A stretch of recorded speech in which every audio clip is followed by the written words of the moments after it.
Hello, everybody.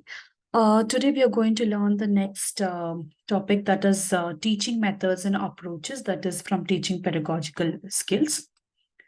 So, teaching methods and approaches plays an important role during a teaching of a content. So, definitely teaching methods and approaches are really important because the way we teach is where how the students as well as they understand. So, teacher must be capable enough to decide which method will suit the learners. Teachers is guided to impart education with the correct approach of teaching. So, certain subjects to be taught from in form of uh, in form of chalk and board. Some can be in form of presentation. Some can be in form of demonstration. Some can be in form of experiments as well. So there are certain methods in which the students will understand better is what we have to see. So an approach may be explained as a comprehensive way in dealing with a particular problem.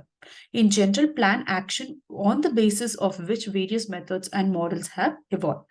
However, in orderly and logical arrangements of idea based on particular approach, it is a procedural illustrations of systematic and clearly defined step of accomplishing a particular objective.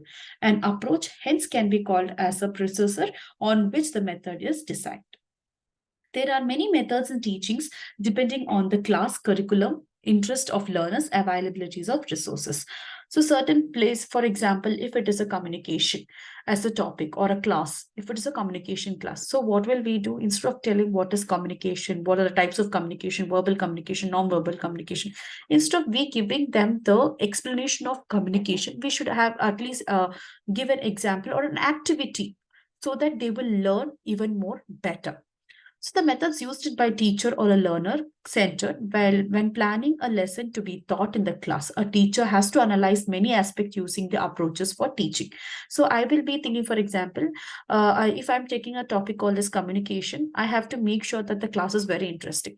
So how can I make the class interesting? Only by doing some kind of an activity. First, I will give them the basic content of what communication is all about. This is just an example, okay? And what is verbal communication? What is non-verbal communication? So I will be given a certain kind of an activities where it will be even more interesting so that they can grasp even more better. So it depends upon the subjects how a teacher should analyze in prior what kind of a things that they have to take it.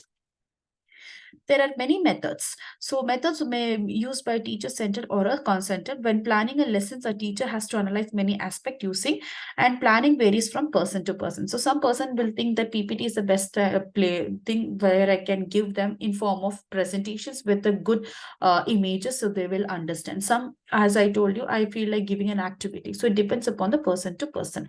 Now, these are the various methods that we're seeing. First one is a lecture method, demonstrative.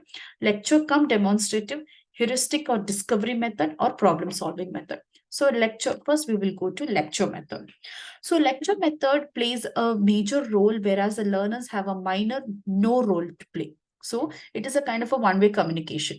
In the beginning, post to that, I can ask them whether you have understood it better, or if they have some doubts, I can clarify it. So that is a lecture method. It is just talking, just giving a idea of about the topic to the students.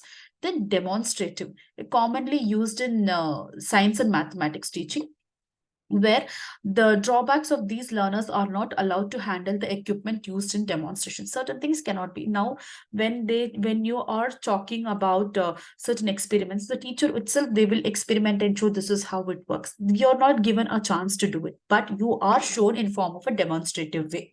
Okay, like that. The teachers demonstrate by using computer in front of the learners, but are not allowed to touch at the sets. Maybe the small kids, if they are learning the computers for the first time, they will show this is a computer, this is a keyboard, this is mouse. So this is how you have to use. Maybe they will show you a demo. This is how it is, but they will not allow the kids to touch. The same way, even when you're doing any science experiment as well, they will show you this is how, if you pour this so much, a kind of a, what it is, uh, any science experiments when they are doing, if you for example, if it's an electric related to wire, when you're attracting how the with the batteries how it works, so maybe the teacher will explain you, but they will not give you an opportunity how to do. It is just a demonstration. This also becomes a kind of a one-way communication where they demonstrate and tell you and then do it.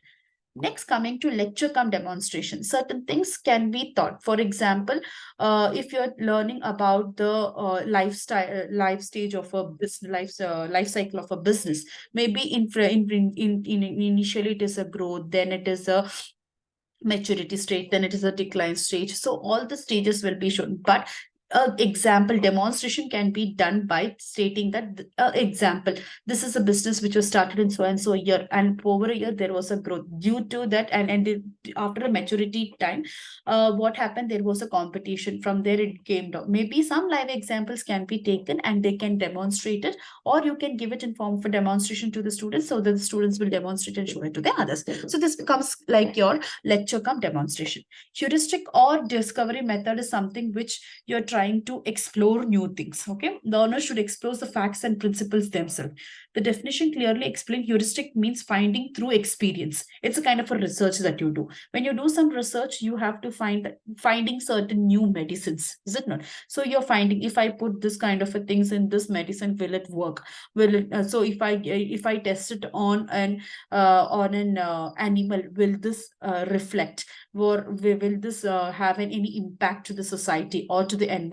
So these kind of, until and unless you experience it, you will not learn anything. That is heuristic or discovery method. So these are your various methods, that is a lecture method, demonstrative, lecture come demonstrative, heuristic and discovery, and the last one is your problem solving.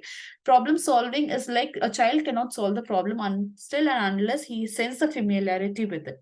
Generally, if you take your accounts problem only, until and unless a teacher do one problem, you'll not come to know. If I'm taking a new concept in accounts and then I'll ask you which solve the problem, you will not know until and unless I give you what are the steps to be followed, what are the things to be taken, and how many stages are there. And based on that, if I do one problem and post to that, if you ask you to do, then you will do. That is called as your problem solving method.